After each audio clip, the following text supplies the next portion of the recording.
esophagus into three parts. I tell you, the upper one third, the middle one third, and the lower one third. And what is the difference? Remember this difference. In the upper one third, the muscle which is present here, in the third layer, the muscle here, the muscle is skeletal muscle. We can control it. How? Now you push the foot. You can stop with your own will. And how can you stop? Because the muscle is skeletal. You can control it. But once the foot comes into the middle part, you cannot control it now. It's a smooth. So in the middle part, we have both skeletal and smooth, mix. Skeletal and smooth, both we have.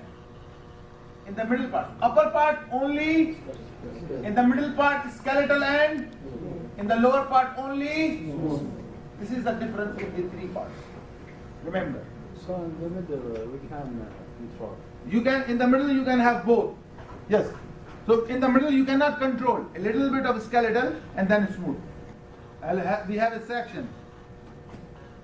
Mucosa up to here, and then this is submucosa, and then we have this muscularis. This is submucosa here. This white is connected to two of the submucosa, and then we have the smooth circular and the longitudinal smooth muscle present. This is nasopharynx.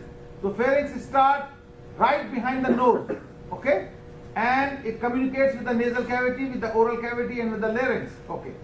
So nasopharynx, oropharynx, laryngopharynx. Now you can see structure. Do you see a lot of muscle present here? And all these muscles are skeletal muscles. All these muscles are, you know, the muscles of the pharynx. There are a lot of muscles which are present in the pharynx. So these are called pharyngeal muscles. And all of them are supplied by which nerve? Glossopharyngeal nerve. You know what? 11th cranial nerve? Glossopharyngeal nerve? I'm sorry. Yes. No. 9th cranial nerve. 9th cranial nerve. Glossopharyngeal. 10th is vagus. 11th is accessory spinal. 12th is hypoglossal. So the glossopharyngeal 9th cranial nerve supplying. And some of the, I can take name of some of the muscles I remember. Superior constrictor of the pharynx. Middle constrictor of the pharynx. Inferior constrictor of the pharynx. So these muscles are present in the pharynx. And all these muscles are skeletal muscles. We can completely control pharynx. Right? So these are the muscles which are present in the middle layer. Then we have mucosa, and this mucosa again is stratified squamous. Stratified oropharynx, stratified squamous. Nasopharynx. What is the nasal epithelium? Pseudostratified. Respiratory epithelium. Pseudostratified columnar ciliated with goblet cells. And laryngopharynx have two epitheliums. On the side, which is towards the oral cavity, is the stratified squamous, and the side which is towards the larynx is epithelium, is again respiratory. Again respiratory. So remember, we have mucosa, and then we have all three layers, but mainly we have muscle which is skeletal. And then this is esophagus. So I told you this. Now let's come to our next topic. Myenteric plexus for the stimulation of muscles. And what is this movement called? Peristalsis. Movement is called? So peristalsis is not possible if the myenteric plexus is not there. So myenteric plexus supplies these muscles and they produce contractions.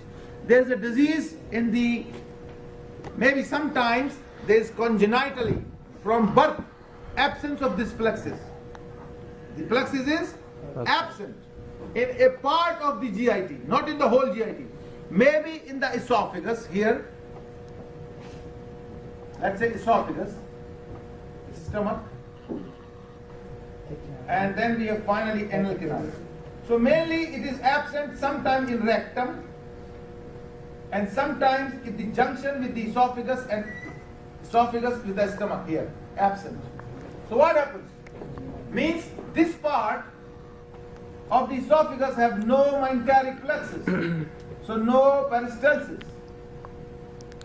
And this part, rectum, has no myenteric plexus, so no contraction. So this part, because of absence of the myenteric plexus, the muscle, they remain contracted all the time.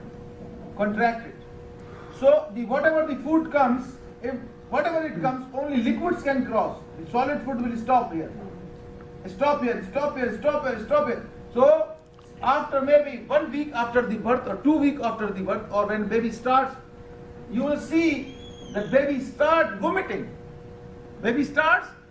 Why? Because food is not passing down, and this upper part of the esophagus will dilate like this because of the accumulation of food, and the lower part you will see constricted like this, narrow. Because of what? Only because of the absence of mesenteric plexus. This is called, condition is called achalasia cardia. Absence of mesenteric plexus at the cardiac end of the stomach. So called achalasia cardia. This is not your objective, so please don't read this, but just for you. Similarly here, Mesenteric plexus, where it is present? Submucosa, excellent. And what is its function? Supplies to what? Epithelium. Epithelium? We don't need epithelium in nerve supply. Glands. Supplies to? And what is the function of glands? Secretion, so digestion and everything because of the glands. And glands present throughout the GIT. Throughout the GIT.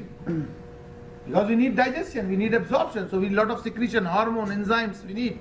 So this secretion comes with the help of which plexus? Mesenteric plexus. Because glands are present in submucosa or they are present in mucosa. So this supplies to both submucosal glands and mucosal glands. It's clear? Okay. We have 3 layers. Whole of GIT has 4 layers. This one layer is missing sometime. Connective tissue. Connective tissue is the whole GIT, yes? 3 layers. 4 layers. The whole GIT has 4 layers. Most inner, mucosa. Outside mucosa, submucosa. Outside submucosa, musculosa. Outside musculosa, adventitia. But in some parts, submucosa is missing. So we say generally 4 layers. Okay? Sometimes 3, otherwise 4 layers. But in esophagus, how many layers? 4. Remember your objectives. In esophagus, 4. Okay, now let's come to the glands. Now endocrine